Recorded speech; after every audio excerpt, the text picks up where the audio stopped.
कष्टकरी जनसंघ ह्या राष्ट्रहित जोपासणाऱ्या संघटनेच्या आजच्या महाराष्ट्राच्या प्रमुख पदाधिकाऱ्यांच्या ह्या पत्रकार परिषदेमध्ये आपण औरंगाबाद म्हणण्यापेक्षा आता आपण छत्रपती संभाजीनगर म्हणायला हवं आणि म्हणलंच पाहिजे। इथे या पत्रकार परिषदेमध्ये मी आपलं सर्वांचं स्वागत करतो। आजच्या या पत्रकार परिषदेला कष्टकरी जनसंघाच्या अध्यक्षा ॲडव्होकेट डॉक्टर जयश्री पाटील, त्याच समवेत कारगिल युद्धामध्ये ज्यांनी एक नाव या देशासाठी या आपल्या जीवाची कधी पर्वा न केली असे मेजर पाटील जे कष्टकरी जनसंघाचे पदाधिकारी आहेत, श्री कुलकर्णी साहेब जे एस टी महामंडळातील कष्टकरी जनसंघाचे सचिव आहेत, श्री बनकर हे सुद्धा एस टी महामंडळाचे कष्टकरी जनसंघाचे पदाधिकारी आहेत। आणि आणखीन एक नाव या पत्रकार परिषदेच्या निमित्तानं आपल्याला सांगणं फार गरजेचं आहे, ते म्हणजे आपणाला माहीत असेल म्हणजे या देशामध्ये ज्यांनी कष्टकऱ्यांसाठी एक नीव रचली आणि ते होते दत्तोपंजी ठेंगडी हे सुद्धा कष्टकरी जनसंघाचे सचिव आहेत आणि ते सुद्धा या पत्रकार परिषदेला उपस्थित आहेत। ठेंगडी साहेब, आपला नाथाजी ठेंगडी आपल्या ह्या पत्रकार परिषदेमध्ये,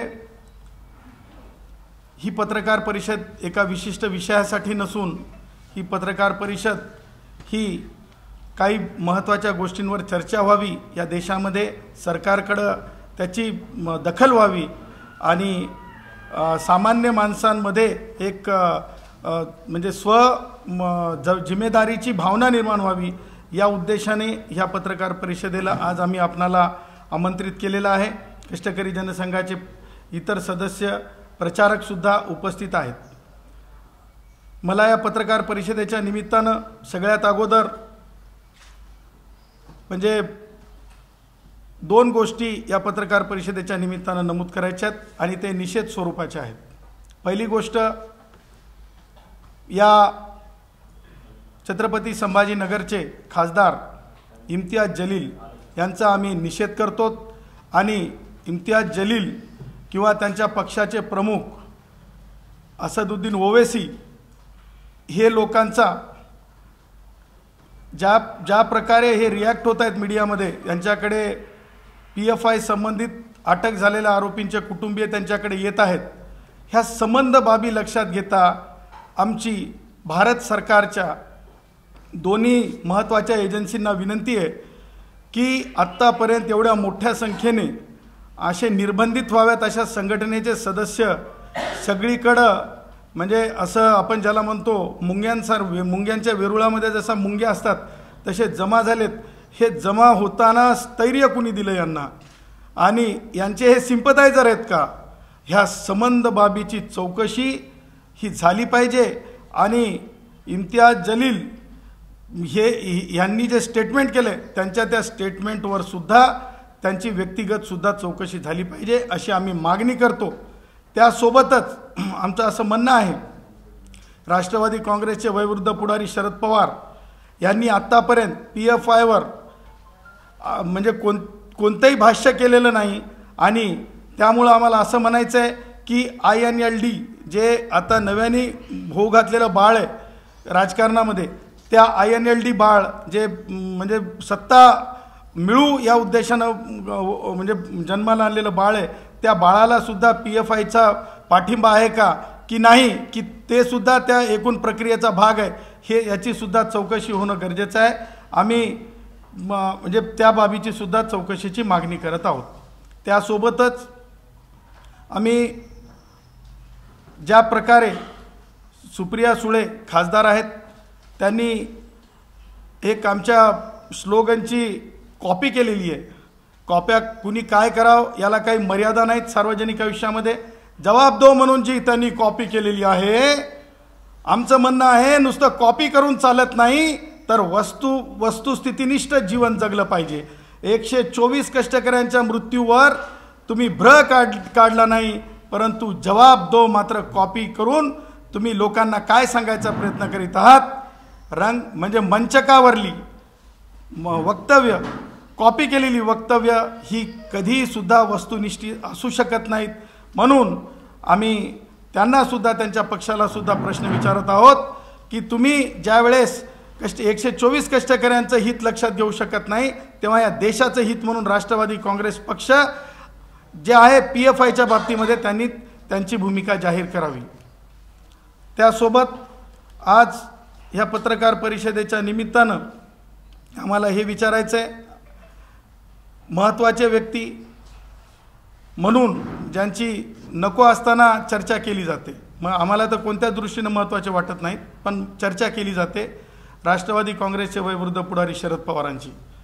आम्हाला ह्या पत्रकार परिषदेच्या निमित्तानं सांगायचं आहे, श्री शरद पवार यांच्या विरुद्ध मलबार हिल पोलीस स्थानकात आणि पुणे येथे जे आहे डॉक्टर जयश्री पाटील यांनी तक्रार दाखल केलेली आहे.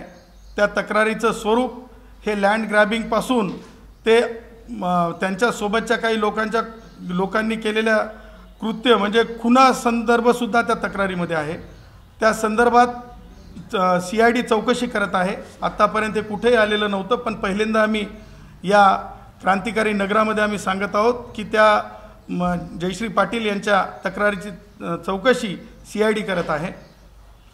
त्या उपर जाऊन आम्हाला असं म्हणायचं आहे की शरद पवार आत्तापर्यंत कोणत्याही गोष्टीला रिॲक्ट न होणारे, आपण जर मागच्या 4 दिवसात पाहिलं असेल तर ते अचानक रिॲक्ट झाले आणि एका प्रकरणामध्ये त्यांनी सांगितलं की त्यांची चौकशी करून घ्या. म्हणजे शरद पवार, आम्ही म्हणत नाहीत घाबरलेत का, परंतु त्यांनीच सांगावं की त्या एवढ्या लवकर रिॲक्ट होण्यामागचं काय कारण होतं. अर्थातच ह्या देश हितकारी बाबी होत असताना मला आजही म्हणायचं आहे की येणाऱ्या काळामध्ये दाऊद इब्राहिमचा जो काळ होता त्या काळाची पुनरावृत्ती करण्यासाठी कोणी सपोर्ट तर करत नाहीत ना, असं आम्ही म्हणत नाहीत, परंतु तोही काळ जो होता दाऊद इब्राहिमच्या बॉम्ब ब्लास्टचा, तोही काळ जो होता शरद पवार सत्तेतला होता. त्यामुळं आज आम्ही आपल्या माध्यमातून छत्रपती संभाजीनगरमधील सुजाण नागरिकांना, या देशातील हिंदुस्थानी जे भारतीय संविधानावर विश्वास करतात त्या नागरिकांना आम्ही सांगू इच्छितो की यंत्रणेवर तर विश्वास ठेवाच, परंतु त्यासोबत स्वतःसुद्धा जिम्मेदार नागरिक व्हा. अन्यथा लव जेहाद असेल, अन्यथा ज्या प्रकारे PFIची कारस्थानं असतील, आज हे राष्ट्रीय स्वयंसेवक संघाचं ऑफिस टार्गेट असल्याचं ज्या प्रकारे यंत्रणेच्या माध्यमातून बोललं गेलं, उद्या कदाचित भारतातल्या भिक्खू संघाला सुद्धा हे टार्गेट करतील, याच्यामध्ये नवल नसणार आहे. त्यामुळं ह्या देशाची शांतता अबाधित राखण्यासाठी सामान्य नागरिकांनी सुद्धा सतर्क राहिलं पाहिजे, असं आव्हान या पत्रकार परिषदेच्या निमित्तानं आम्ही करत आहोत. आज आम्ही मुंबई उच्च न्यायालयामध्ये एका केसच्या संदर्भानं आलो होतो. ती केस म्हणजे मुंबई उच्च न्यायालयामध्ये एक म्हणजे अखत्यारीत औरंगाबाद बेंचसाठी, हायकोर्ट जजेससाठी एक म्हणजे ज्याला म्हणतो आपण क्वार्टर्सची बांधणी आहे. त्या क्वार्टर्सच्या बांधणीचं जे टेंडर आहे एक 47 कोटी रुपयांचं, त्या 47 कोटी रुपयांच्या टेंडरमध्ये मागील सरकारच्या काळात स्नेहनगर औरंगाबाद येथे मागील सरकारच्या काळात एका आमदारांनी फोन करून अगोदर तर टेंडरच भरू नका असं हे केलं. त्यानंतर ते टेंडर डिस्क्वालिफाय होणाऱ्या व्यक्तीला मॅन्युपुलेट फोर्ज डॉक्युमेंट म्हणजे न्यायाधीशांच्या म्हणजे याची निवासस्थानाची जे बांधणी आहे त्या बांधणीचं टेंडर फोर्ज डॉक्युमेंट किंवा जे डॉक्युमेंट चुकीच्या पद्धतीने घेण्यात आलं, अस्तित्व नसलेल्या गोष्टीवर घेण्यात आलं, अशा प्रकारे ते डॉक्युमेंट घेऊन ते टेंडर एका कन्स्ट्रक्शन कंपनीला मिळालं. त्याच्या विरुद्ध आम्ही याचिका दाखल केली, परंतु त्या याचिकेमधल्या संदर्भात एका स्थानिक माननीय न्यायाधीशाचा सुद्धा संदर्भ आहे आणि त्या माननीय न्यायाधीशाचा संदर्भ असल्यामुळे आज त्या माननीय न्यायाधीशांनी ते प्रकरण स्वतःकडे ऐकण्यास नकार दिला. तशा प्रकारचा आदेश पारित झालेला आहे. हे दुसरा आज औरंगाबादमध्ये येण्याचा उद्देश आणि हेतू. तिसरा महत्त्वाचा भाग, कष्टकरी जनसंघ हे असं संघटन म्हणून आज आपणासमोर येत आहे, आलं आहे. नोंदणीकृत होतानाच तुम्हाला मला सांगायला आनंद वाटेल 68,000 जे फॉर्म, जे की या देशामध्ये असं पहिलं संघटन आहे की एवढ्या मोठ्या प्रमाणामध्ये संघटित होऊन कष्टकरी एकत्र आलेत. आणि हे आमच्या शब्दात नाही तर लेबर ऑफिसच्या संबंधित अधिकाऱ्यांच्या शब्दामध्ये आहे. आणि ह्या कष्टकरी जनसंघानं दिवाळीच्या म्हणजे हिंदूंचा सण दिवाळी माननीय उपमुख्यमंत्री देवेंद्रजी फडणवीस आणि माननीय मुख्यमंत्री यांच्या सरकारने स्पष्टच केलेलं आहे की दिवाळीवर कोणत्याही म्हणजे कोणत्याही हिंदू सणांवर हे राहणार नाहीत, म्हणजे काय म्हणतो त्याला आपण निर्बंध राहणार नाहीत किंवा कोणत्याही प्रकारची अडचणी राहणार नाहीत. अशा परिस्थितीमध्ये आम्ही म्हणत आहोत की जे काही आमची बाकी आहे कष्टकऱ्यांची, एस टी महामंडळातील कष्टकऱ्यांची, ती बाकी मग DAच्या संदर्भातली आहे, मग ती बाकी आमच्या पगारवाढीच्या संदर्भातली आहे, ती बाकी करोनामध्ये काम केलेली आहे, ती बाकी नक्की सरकार विचार करेल. तशा प्रकारची अर्जबाजारी MDंसोबत केलेली आहे आणि उपमुख्यमंत्री देवेंद्रजीच्या सरकारमध्ये आहेत, ते सरकार पूर्ण करेल. दिवाळीचा अंधार राहू देणार नाही अशी अपेक्षा आम्ही व्यक्त करतो. त्यासोबत एका गोष्टीला नमूद केल्याशिवाय या पत्रकार परिषदेला सामोरं जावं असं मला वाटणार नाही. ती बाब म्हणजे ह्या छत्रपती संभाजीनगरामध्ये एक गोष्ट, एक बाब, एक प्रकार घडला. तो प्रकार अत्यंत निंदनीय आहे माझ्या दृष्टीनं, कारण त्या विद्यापीठाचे मी आणि डॉक्टर जयश्री पाटील विद्यार्थी राहिलेलो आहोत. छत्रपती शिवाजी महाराज, डॉक्टर बाबासाहेब आंबेडकर यांनी कधीसुद्धा तशा प्रकारच्या वर्तनाला म्हणजे सावली दिलेली नव्हती. परंतु ज्या प्रकारे शुद्धीकरण नावाने छत्रपती शिवाजी महाराजांच्या पुतळ्याजवळ काही लोक गेले आणि पळूनही गेले तिथून, अशा लोकांना, जे पळून गेलेले लोक आहेत त्यांना म्हणजे छत्रपती शिवाजी महाराजांच्या विचाराचा अपमान करणे, डॉक्टर बाबासाहेब आंबेडकरांच्या विचाराला विद्यापीठात जाऊन हरताळ फासणे, या बाबी गंभीर लक्षात घेता त्यांना अटक केली पाहिजे अशी मागणीसुद्धा आम्ही त्या पत्रकार परिषदेतून म्हणजे छत्रपती संभाजीनगरच्या पोलीस आयुक्तांकडे आम्ही करत आहोत. आपले प्रश्न असतील तर आपण विचारा. दोन गोष्टी क्लिअर करा. एक तर पहिली गोष्ट की ओबीसी आणि इम्तियाज जलील बद्दल तुमचं काय म्हणणं ते आम्हाला बरोबर कळालं नाही. दुसरं औरंगाबादच्या खंडपीठाच्या इमारतीबद्दल नेमकं तुम्हाला काय माहिती हे सुद्धा आम्हाला कळालं नाही. पत्रकारांना कळत असते, परंतु पत्रकारांना ब्रेकिंग जोपर्यंत होत नाही तोपर्यंत ते त्यांना उलगडा होत नाही. आता एकेकानं जाऊ, आता ओवेसी आणि हे तिकडे जाऊ, ओवेसी आणि तिकडे जाऊ. इमारतीचा काय गोंधळ आहे तो सविस्तर सांगा आणि ओवेसी बद्दल तुमचं काय. इम्तियाज जलील आणि ओवेसी हे दोन्हीसुद्धा लोकसेवक आहेत. लोकसेवक या नात्यानं आमचं असं म्हणणं आहे की कोणत्याही इन्व्हेस्टिगेशन एजन्सीला डिस्टर्बन्स निर्माण होईल, लोकांमध्ये पॅनिक निर्माण होईल आणि काहीतरी अघटित घडेल असं वक्तव्य करण्यास भारताचं संविधान मुभा देत नाही. हे बऱ्यापैकी इम्तियाज जलीलला आणि ओवेसीच्या पक्षाला माहीत असायला पाहिजे. परंतु ज्या प्रकारे PFIच्या संदर्भानं इम्तियाज जलीलनी विक्टिम कार्ड खेळणं सुरू केलं, सांगण्यात आलं की पुरावे नसेल तर पुरावे कुठं द्यायचे, पुरावे काय एखाद्या ठिकाणी एखाद्या बैठकीमध्ये आणून यांना दाखवायचे का, पुरावे हे संबंधित न्यायालयामध्ये दाखवले जातील. आणि तोपर्यंत हस्तक्षेप करण्याचा दस्तूर खुद माननीय सर्वोच्च न्यायालयाने अनेक प्रकरणात सांगितलेलं आहे की तपासामध्ये कोणी हस्तक्षेप करत नाहीत. म्हणून पुराव्याची चर्चा घडवून आणून इम्तियाज जलील हे भारतामध्ये विघटन घडवून पाहणाऱ्या संघटनेला स्थैर्य देण्याचं काम करत आहेत का याची चौकशी झाली पाहिजे. आणि त्यांच्यासोबतच जे कोणी असतील, मग जे कोणी कार्ड खेळत असतील राजकारणासाठी, त्यांचीसुद्धा चौकशी झाली पाहिजे. त्यासोबतच राष्ट्रवादी काँग्रेसचे वयोवृद्ध पुढारी शरद पवार यांनी INLD जे नव्याने जन्माला घातलेलं बाळ आहे राजकारणाखातर देश पातळीवरल्या, त्यांची काय भूमिका आहे या देशद्रोही संघटनेच्या बाबतीमध्ये ते सुद्धा स्पष्ट झालं पाहिजे अशी आमची ती मागणी आहे. जलील यांनी कुठंच म्हटलेलं नाही की पुरावा मला दाखवा किंवा सार्वजनिक ठिकाणी दाखवा, त्यांनी कोर्टातच सादर करावेत असंच म्हटलं. जलील यांनी काय म्हणलंय ह्याच्यापेक्षा पुराव्यावर जलील बोललेत हे फार महत्त्वाचं आहे. आणि पुराव्यावर बोलताना जलील यांचं वक्तव्य मी काही माध्यमं जे माझ्या समोर ठेवलेत त्या माध्यमाचा हवाला देऊ शकतो की त्यांनी असं म्हणजे रेटून बोलण्याचा प्रयत्न केलेला आहे की जे इनोसेंट आहेत त्यांना त्रास देऊ नका. म्हणजे काय म्हणायचं त्यांना की इनोसेंट लोकांना देश पातळीवर देश वाचवाय, देशामध्ये अघटित काही घडू नये असं वाचवणाऱ्या संघटनेला वाचवण्याचा त्यांचा प्रयत्न नाही का? कोण क्लीन चिट देणार? ते कोण आहेत क्लीन चिट सांगणारे? का कुटुंबातला मुलगा जर एखादा जर त्या देशद्रोही कृत्यामध्ये जात असेल तर त्या आईवडिलांना 100% खात्री आहे का की ते त्यांचा मुलगा त्या कृतीमध्ये नाही? त्यामुळं ही राग येण्याजोगी बाब आहे. त्यांनी ह्यापुढं असे पैत्रे वापरणं थांबवावं आणि राजकारण गेलं चुलीत, परंतु देश नेशन कम फर्स्ट डॉक्टर आंबेडकरांच्या शब्दामध्ये आम्हाला म्हणायचं ह्यापुढं त्यांनी अशी गुस्ताखी करू नये आणि त्यांची चौकशी झालीच पाहिजे. राजकारण तुम्ही करताय असं जाणवतंय, कारण इम्तियाज जलील यांनी कारवाईचं समर्थन केलेलं आहे, पण जर पुरावे नसतील तर निष्पापांना धरू गेलं. कारण ह्याच्यापूर्वी तुमच्या समोर सुद्धा असे अनेक उदाहरणं सिद्ध झालेले आहेत की ज्या लोकांना अटक केली कोर्टाने त्यांना निर्दोष सोडले. एक लक्षात घ्या की राजकारण चुलीत गेलं याचा अर्थ तुम्हाला बऱ्यापैकी समजला असेल. आणि इम्तियाज जलील हे कशाच्या आधारे म्हणत आहेत? कोण आहेत 1 2 3 त्यांनी सांगावं. हे 1 2 3 आहे की यांना नाहकमध्ये डांबलेलं आहे. तुमच्याकडे नाव आहेत का इम्तियाज जलीलनी जाहीर केलेले? नाही. नंतर सिद्ध म्हणजे इम्तियाज जलील म्हणतील म्हणून सिद्ध होतील का? नाही. इम्तियाज जलील हे भारतीय संविधानाचे मालक आहे, असू शकत नाहीत. आणि न्यायव्यवस्थेवर किंवा एजन्सीला इन्फ्लुअन्स करण्यासाठी सुद्धा त्यांना पुढाकार घेण्याचा कोणताही अधिकार नाही.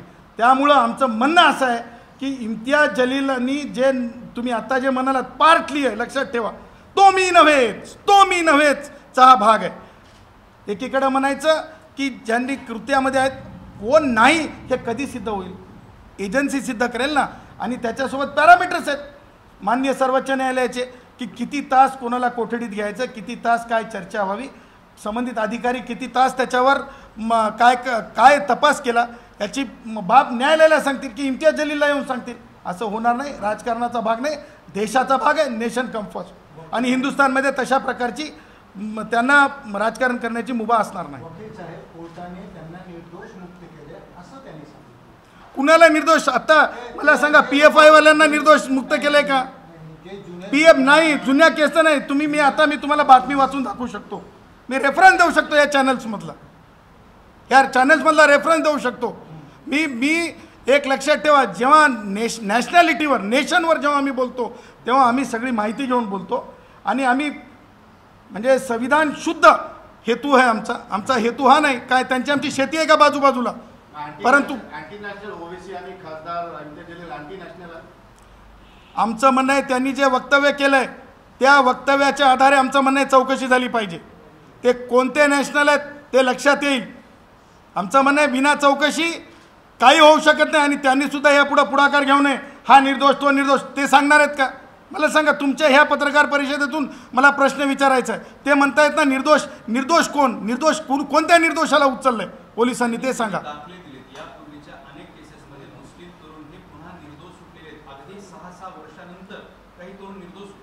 अहो ज्युडिशरीचा पार्ट आहे, अपिलेट अथॉरिटीज आहेत. म्हणजे तुम्ही असं करायचं सगळे नाही. मला असं म्हणायचं आहे हे जर 93चा बॉम्ब ब्लास्ट असेल किंवा देशामध्ये टार्गेट केलेल्या बाबी असतील, ह्या टार्गेट केलेल्या बाबीच तपासात आल्या नसत्या.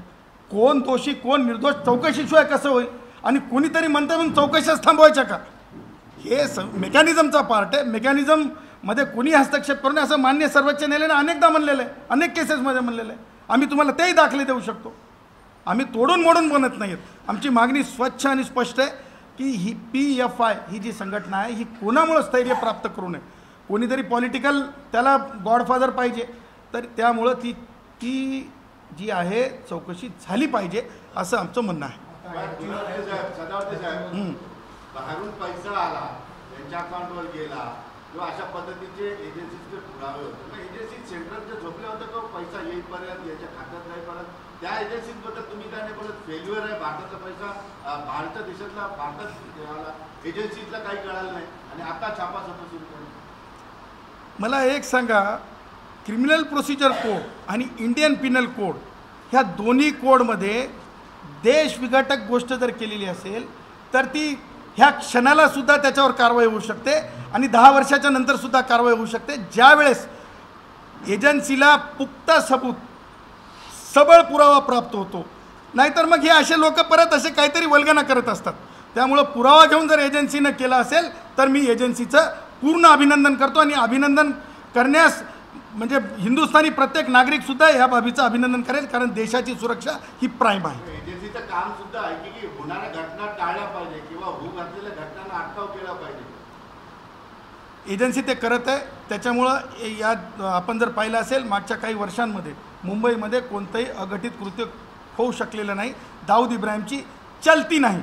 दाऊद इब्राहिमला फाशी कधी लागेल हे पाहायचं आहे आम्हाला. आणि त्यासोबत आम्हाला हेही पाहायचं आहे की ज्या काही अघटित गोष्टी घडत आहेत त्या लोकांना, मग आमचा अमरावतीतल्या एका युवकाचा खून असेल त्याच्यामध्ये सुद्धा लवकर कारवाई होईल, फाशी होईल, हे सुद्धा आम्ही वाट पाहतो. आणि त्याच्या पुढं जाऊन या पत्रकार परिषदेच्या माध्यमातून सांगतो की ज्या अशा लोकांना जे कोई देश विघातक कृत्य करतात त्या लोकांना फाशी दिल्याच्या नंतर आता म्हणजे जेल मॅन्युअलप्रमाणे ती बॉडी त्यांच्या कुटुंबियांच्या ताब्यात देऊ नये, ज्याच्यामुळं परत एकदा ज्या प्रकारे म्हणजे याकूब मेमनची मजार करण्याचा प्रयत्न केला तशा मजारी होऊ नयेत.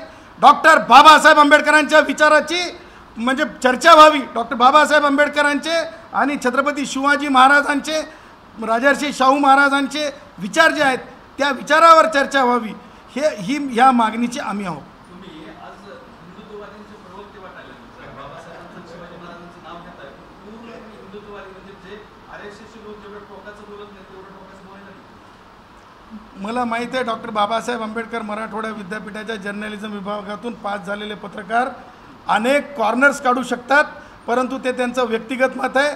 आम्ही हिंदुस्थानी भारतीय संविधानावर विश्वास करणारे नागरिक आहोत आणि आम्ही आमच्या कर्तव्यावर आधारित लोकांना, आपण पाहिलं असेल सुरुवातीलाच आम्ही सांगितलं की लोकांनी आता स्वयं जिम्मेदार झालं पाहिजे.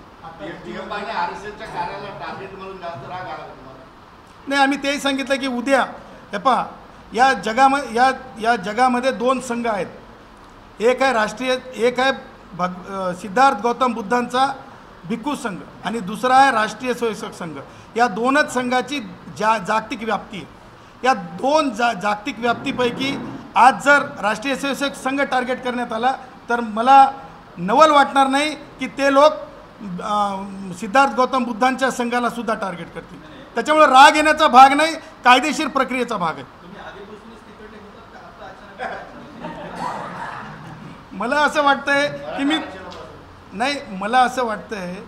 की मी डॉक्टर बाबासाहेब आंबेडकर मराठवाडा विद्यापीठाचा विद्यार्थी आहे आणि त्यामुळं मला असं वाटतं की इकडचं तिकडचं होण्यापेक्षा मी संविधानाचा आहे. एसटीवर बोलायचं झालं तर तुम्ही आता सांगितलं की DA आणि बाकीचे काय आहे, काय नेमकं आहे आणि तुम्ही कधीपर्यंत सरकारला टंकी की छोट पर आता सांगणार की कधीपर्यंत आवाज देणार? डंके की चोट पेच आम्ही मागच्या 4 दिवसाच्या आधीच MD MSRTC यांची भेट घेतलेली आहे आणि तुम्हाला सांगतो लवकरच तुम्हाला तशा प्रकारचे काही शासन निर्णय सुद्धा येतील अशी अपेक्षा आहे. 124 लोक आधी बाहेर आहेत. 124 नाही, आकडा चुकतोय. 108 लोक आधी बाहेर आहेत. त्यांच्या बाबतीत काय निर्णय आहेत आणि तुम्ही काय पाठपुरावा केला आहे आणि काय करणार आहात? हे कायदेशीर उत्तर आहे, देतो. त्याचं कारण असं आहे की जवळपास किती प्रकरणांमध्ये इंडस्ट्रियल कोर्टाने 30 प्रकरणामध्ये तुम्हाला सांगायला आनंद होईल. 36 प्रकरणांमध्ये ऑलरेडी आता स्टे मिळालेला आहे, म्हणजे अर्धा पगार कष्टकऱ्यांना सुरू झालेला आहे. उर्वरित कंटेम्प्ट ऑफ कोर्ट आहे.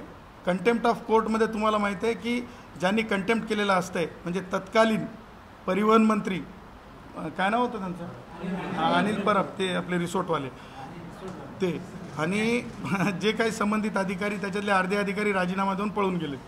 तुम्हाला सांगतो त्यांच्याविरुद्ध कंटेम्प्टच्या कारवाईची प्रक्रिया चालू केलेली आहे. लवकरच मान्य मुंबई उच्च न्यायालयामध्ये ते दाखल करण्यात येईल आणि डंके की चोट पे कष्टकरी कोणीसुद्धा रिकामा राहणार नाही याची दखल घेऊ.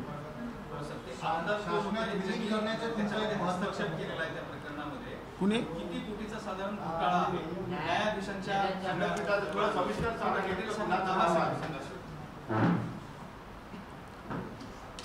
आता तुम्हाला सांगतो की मुंबई उच्च न्यायालयाच्या औरंगाबाद खंडपीठाच्या जजेससाठी क्वार्टर्सची बांधकामाचा टेंडर निघण्याच्या प्रक्रियेचा भाग येतो. 47 कोटी रुपयाचा टेंडर आहे. 47 कोटी रुपयाच्या टेंडरमध्ये तत्कालीन सरकारपासूनच गडबडी सुरू झाल्या होत्या कसं असतं की त्या याच्यामध्ये 2 पार्ट असतात. ज्युडिशरीतले लोक त्याच्यावर म्हणजे लक्ष ठेवून असतात, फार तांत्रिकदृष्ट्या नाही पण एक लक्ष असते, कारण ते ज्युडिशरीशी संबंधित असल्यामुळे. आणि दुसरं PWD काम करत असते. तर त्याच्यामध्ये म्हणजे लोकांचे टेंडर कॉल करण्याच्या अगोदरच एका स्थानिक आमदारांनी एका म्हणजे डेव्हलपरला, एका विकासकाला धमकी दिली. ती धमकी रेकॉर्ड झाली. रेकॉर्ड झाल्याच्या नंतर पुढं टेंडर ज्यावेळेस सबमिशन झाले, ते सबमिशन झाल्याच्या नंतर जे ॲग्रीड ज्याला धमकी दिली होती त्यांनी स्पष्टपणे पत्र लिहून दिलं की ज्यांना हे टेंडर देण्यासाठी म्हणजे घेतो ना, मुंबई उच्च न्यायालय सांगितलं. आमदारचं नावच पाहिजे का तुम्हाला? चला घ्या, आमदाराच्या नावाची तक्रार आहे, ती रजिस्ट्रार जनरल माननीय मुंबई उच्च न्यायालयाला दिलेली आहे. त्या तक्रारीचा मायना मला तुम्हाला सांगणं गरजेचं आहे की त्या सन्माननीय आमदारांचं नाव आहे मिस्टर संजय शिरसाट. मिस्टर संजय शिरसाट नाव आहे आणि त्या बिल्डिंगचं जे होऊ घातलेल्या बिल्डिंगचं नाव आहे construction of G+10 residential building for honourable high court जजेस ॲट स्नेहनगर औरंगाबाद. त्या बिल्डिंग धमकी व ते शब्दात वाचून दाखवतो. कुठे आपको यहाँ औरंगाबाद में काम करना है, इस पे से लगता है कि ऑनरेबल जस्टिस का इंग्लिश ट्रांसलेशन आहे वाचून दाखवा. Today on dated 16/9/2022 at 11:30 AM in PWD campus office I met with PA of MLA Sanjay Shirsat and the PA Raju Rajput said that you take your petition back, otherwise we will destroy your career through RTI Act and with any other thing, and don't take enmity with MLA, and also said आपको यहाँ औरंगाबाद में काम करना है, and also given a warning for answering that. I said for justice I filed the petition, the injustice happened with me, I request them, but the PA said that if you take enmity with MLA we will give you trouble and give warning to me. For answering this I said do whatever you want to do, why I take my petition back. On PA so and so told me to kill you, I did not afraid to murder you. This type of warning he gave me. That's why my life is in danger, and all things are said by MLA Sanjay Shirsat and his colleagues. पर हे आहे की हे संजय शिरसाट एक आमदार आहेत, त्याच्यात त्यांची recording पण आहे, त्यांची रेकॉर्डिंगसुद्धा आहे. ती योग्य वेळी माननीय न्यायालयाला देण्यात येईल. एक पार्ट.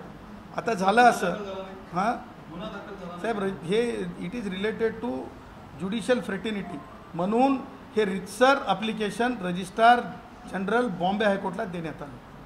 कारण एकदा एखादी गोष्ट याचिका म्हणून दाखल होते तर ते सबमिशन केवळ आणि केवळ त्या न्यायालयातच करावं लागतं डिरेक्शनसाठी. त्याच्यामध्ये झालं असं की म्हणजे तुमच्या डोळ्याने दिसेल की बीडला एक बिल्डिंग आहे, ती बिल्डिंग 5 मजल्याची आहे आणि त्या बिल्डिंगचं काम, सरकारी दवाखान्याच्या बिल्डिंगचं काम 7 मजले झाल्याचा खोटा एक पुरावा तयार करून त्या डेव्हलपरला तयार करण्यात आलं. आणि त्याच्यामध्ये सांगायचं तात्पर्य की त्या केसमध्ये माननीय एका न्यायमूर्तीचं सुद्धा नाव आलेलं आहे, प्रेयरमध्ये सुद्धा माननीय न्यायमूर्तीचं नाव आहे. आणि त्यामुळं एका संबंधित माननीय न्यायमूर्तींनी आज ती केस मुंबई उच्च न्यायालयाच्या औरंगाबाद खंडपीठात ऐकण्यास नकार दिलेला आहे. त्यामुळे ती केस आता चीफ जस्टिसच्या ऑनरेबल चीफ जस्टिस बॉम्बे हायकोर्टसाठी ऑर्डरसाठी जाईल. न्याय नॉट बिफोर म्हणून ऑर्डर झाली आहे. बरोबर, त्यांचं म्हणजे त्यांचं जे टेंडर आहे वंडर कन्स्ट्रक्शन, या कन्स्ट्रक्शनला बीड चालू होण्यापासूनच त्यांनी सुरुवात केली होती. नाही ते मला माहिती नाही, जे ऑन फॅक्ट, कारण वकील आहोत, एक मर्यादा असते पक्षकाराकडून आल्या. परंतु आमचा जो पक्षकार आहे त्या पक्षकाराच्या विरुद्ध एकही पोलीस तक्रार नाही आत्तापर्यंत, एकही न्यायालयामध्ये त्याच्या विरुद्ध कोणतंही झालेलं नाही. तो डिफेम नाही आणि अत्यंत स्वच्छ चरित्र्याचा पक्षकार आहे. नाही, टेंडर प्रोसेस सुरू होण्याच्या आधीच धमक्यांना सुरुवात झाली. त्यानंतर ही सत्य बाब दाखवली की बोगस डॉक्युमेंट आहे. त्यानंतर याचिका दाखल करण्यात आली आणि वर्कआउट ऑर्डर देण्याच्या 1 दिवस आधी त्यांना बोलवण्यात आलं, बोलून परत धमकी देण्यात आली आणि त्यानंतर लगेच आमच्या पक्षकारांनी रजिस्ट्रार जनरलकडे अर्ज केला की अशा प्रकारचा आमच्या जीवितास धोका आहे. आता जो कोणी काम करतंय त्याच्या काम ज्याला काम दिलं याच्याबद्दल चौकशी व्हायला पाहिजे. सगळं ते त्याचाच म्हणजे बोगस आहे. प्रोसेसचाच भाग आहे ना. म्हणून तर आम्ही म्हणलं आहे की आता न्यायाधीशांचं नाव घेता येणार नाही आणि पूर्ण तुम्हाला म्हणजे ते योग्य राहणार नाही. त्यांना पक्षकाराचं नाव काय? आमच्या पक्षकाराचं नाव आहे Baba construction engineer and government contractor. Sir एसटीशी संबंधित एसटी कर्मचाऱ्यांनी 5.5-6 महिने संप केला. सर म्हणजे माझी काही लोकांची ओळख नाही, काही सगळ्या अर्ध्यांची तर ओळख आहे माध्यमून. आपलं जर मी दैनिक लोकप्रश्न बरं औरंगाबाद शहर बरं डंके की चोट पर हो. विलीनीकरण 5 महिन्याचा पगार आणि हो. 7वा वेतन आहे हो. कधी लागू होईल? बघा ना तुम्ही आता डंके की चोट पेच जे आहे MDंना भेटलेलं आहोत आणि विलिनीकरण ही प्रक्रिया सरकार जरी मायबाप आहेत तरीसुद्धा दत्तोपंत ठेंगडी यांच्या विचारातून सरकार जरी आपले असले तरीसुद्धा कष्टकऱ्यांनी आपली मतं आपल्या गरजा सरकारकडे मांडायच्यात आणि सरकारने विद्यमान उपमुख्यमंत्री देवेंद्रजी आणि विद्यमान मुख्यमंत्री यांनी कधीसुद्धा विलिनीकरणाला नकार दिलेला नाही. त्या उलट जर आपण पूर्वीची जर मुलाखत पाहिली उपमुख्यमंत्री देवेंद्रजी यांची तर आपल्या लक्षात येईल की त्यांची भूमिका ST महामंडळातील कष्टकऱ्यांच्या प्रती किती पॉझिटिव्ह आहे. त्यामुळं वेळ तर द्यावा लागेल आणि आम्ही पाठपुरावा करत आहोत. त्याच्यात वेगळं पण काय ते असं नाही ना एका माणसाचं घर आणि त्यांनी जाऊन हे पत्र नको आणि आपण कौलं टाकून देऊ असं नाही. आम्ही पाठपुरावा करत आहोत. डंके की चोट पे कष्टकऱ्यांना न्याय मिळवून देऊ. सर कालचं सुप्रीम कोर्टात तुम्ही सगळं प्रकरण ऐकलं हो. असेल. ते आता निवडणूक आयोगाकडे सगळा हा निकाल घेऊन गेला आहे. तुम्हाला काय वाटतं धनुष्यबाण चिन्ह शिंदे गटाला मिळेल की शिवसेनेला? एक लक्षात घ्या, भारत निवडणूक आयोगाला आता संविधानिक अभ्यास म्हणून मी तुम्हाला सांगतो, तिथे त्यांना एक डिसाईड करावं लागेल की पार्लमेंटरी बॉडी आणि पॉलिटिकल बॉडी. आता पार्लमेंटरी बॉडीच्या बाबतीमध्ये जर समजा परत संदिग्धता आहे तर परत निवडणूक आयोगाला स्वतः माननीय सुप्रीम कोर्टात यावं लागेल. त्याच्यामुळे मला वाटतं आहे की विद्यमान मुख्यमंत्री शिंदे यांच्या पक्षाला शिवसेनेला मला वाटतं तूर्त तरी कोणताच धोका नाही. कारण तो विषय कॉन्स्टिट्युशनलच होणार आणि तो लार्जर बेंचलाच जाणार आणि जर कायद्यामध्ये जर तरतूद तशा प्रकारची नसेल पार्लमेंटरी बॉडी आणि पॉलिटिकल बॉडी तर त्याच्यावर गांभीर्यानं परत एकदा मान्य सर्वोच्च न्यायालयात चर्चा करा. धनुष्यबाण शिंदेंचाच 100% डंके की चोट पे दुसरं कोणाचा होईल. कारण तुम्ही जर आज म्हणजे संख्येतले लोक पाहिले तर तुमच्या लक्षात येईल पदाधिकारी आणि लोकप्रतिनिधी. दुसरा प्रश्न तुम्ही मागे म्हणाला होता की सगळ्या कामगारांचा मी दसरा मेळावा घेणार आहे, तुम्ही त्याची परवानगी मागितली असं म्हणाला. हो. काय झालं? तर आम्ही अर्ज केलेला आहे आणि आता ते प्रकरण न्यायप्रविष्ट असल्यामुळे त्याच्यामध्ये आम्ही इंटरव्हेन्शन ॲप्लिकेशन दाखल करतो. घेणार आहात का? हे पहा आम्ही न्यायप्रविष्ट प्रकरण आहे, आम्ही इंटरव्हेन्शन ॲप्लिकेशन दाखल करतो. दादा शिंदे गट उद्धव ठाकरे गटात तर सगळं आता कायद्याचं खाचाटात अडकलेलं आहे. तुम्ही कायद्याचे तज्ञ आहात, कसं बघता तुम्ही या सगळ्या गोष्टींकडे? काय चाललंय महाराष्ट्र? तुमचं लक्ष नव्हतं, आत्ताच मी उत्तर दिलं की मुख्यमंत्री शिंदेसाहेबांच्या गटाला कोणताही धोका नाही. कायदेशीर कुठला धोका नाही? कसा धोका राहणार मला सांगा. कायद्यात तरतूद नसेल तर ते ब्रीच कोण करणार? मान्य सुप्रीम कोर्ट करण्याशिवाय दुसऱ्याला जोपर्यंत पार्लमेंट त्याच्यात अमेंडमेंट करत नाही तोपर्यंत अधिकार फक्त सुप्रीम कोर्टाला आहे आणि सुप्रीम कोर्टाला जाईपर्यंत तर तो वेळ निघणार. त्याच्यामुळे मला नाही वाटत की कोणताच धोका आहे त्यांना. निवडणूक आयोगाकडे गेल्यामुळे शिंदे गटाला फायदा होईल. नाही, आयोगाकडे गेला म्हणजे मान्य सर्वोच्च न्यायालयाने पाठवले. गेले म्हणजे काय, स्वतः थोडंच गेले. हे प्रकरण तिकडे गेलं, सर्वोच्च न्यायालयाने पाठवलं असं म्हणा तुम्ही. चुकीचे शब्द घेण्याच्या भानगडीत पडू नका. तुम्ही कुठे अडकणार आमच्याकडून? एकाच विद्यापीठातले शिकलेले आपण. हे सगळं ऐकून असं वाटायला लागले की तुम्ही पण शिंदे गटात जाण्याची तयारीत आहेत का काय? स्वातंत्र्यवीर सावरकरांच्या विचाराचे आम्ही दत्तोपंत ठेंगडींच्या कष्टकऱ्यांच्या पूर्ण विकासासाठी झटणारी आम्ही माणसं आणि डॉक्टर बाबासाहेब आंबेडकरांचे कष्टकऱ्यांच्या बाबतीतले विचार आम्ही पुढं नेणारी माणसं. आम्हाला राजकारणाचं फार जास्त देणं घेणं नसतं आणि पत्रकारांचा तो स्वभाव असतो. तुम्ही प्रश्न विचारत राहा, आम्ही आमचं काम करत राहू. पण संघाच्या नवीन रणनीतीनुसार संघ आता आंबेडकर विचार सोबत घेऊन जाऊ लागले. आधी आंबेडकरांना संघ जास्त लक्ष देत नव्हता, तेच विचार घेऊन तुम्ही नेमकं चाललेले RSS प्लस आंबेडकर. मला असं वाटतं की भारतीय संविधानानं पूर्ण मुभा दिलेली आहे. भारतीय संविधानानं प्रत्येक संघटनेला आणि जर वैश्विक संघटन जर राष्ट्रीय स्वयंसेवक संघ म्हणजे भारतीय भिक्खू संघ एवढं झालेलं असेल तर मला असं वाटतं की त्यांना प्रत्येकाला तो अधिकार आहे. जसं अहो मला एक सांगा, संविधान किती मानतं हा प्रश्न PFI किती मानते संविधान असं ज्यांच्या गटात आहात त्याला प्रश्न आहे. म्हणून मी काय सांगितलं नाही सर, आम्ही पण नाही, आम्हाला विचारायचं आहे. तुम्ही आता RSS शी जोडले गेलेले आहात, RSS संविधान मानतं का? मला एक सांगा, मी तुम्हाला कॅटेगरिकली सांगितलं की राष्ट्रीय स्वयंसेवक संघ हितकारी देशाच्यासाठी कार्य करत आहे. ज्या प्रकारे भारतीय भिक्खू संघ काम करते आणि स्वातंत्र्यवीर सावरकरांच्या आणि डॉक्टर बाबासाहेब आंबेडकरांच्या विचारावर काम करणं हे कधीही चुकीचं नाही. त्याच्यामुळं तुम्ही ह्या गटात त्या गटात मला घालवण्यापेक्षा भारतीय संविधानासोबत मी आहे हे मी तुम्हाला डंकेकी चोटपे सांगतो. पण असं म्हणायचं की RSS आणि भिक्खू संघाचे विचार एकच आहे असं पण दावा करणार नाही तुम्ही? मला एक एवढं समजतंय की राष्ट्रीय स्वयंसेवक संघाने कधीसुद्धा तेढ निर्माण करणारं राजकारण केलं नाही. लोकांनी तेढ म्हणलं होतं. जयश्री पाटील आणि आम्ही दोघंसुद्धा राम जन्मभूमीच्या केसमध्ये होतो. तुम्हाला कदाचित ती बाब माहीत नसावी पण माहिती असेल तुम्हाला की आम्ही त्या केसमध्ये होतो.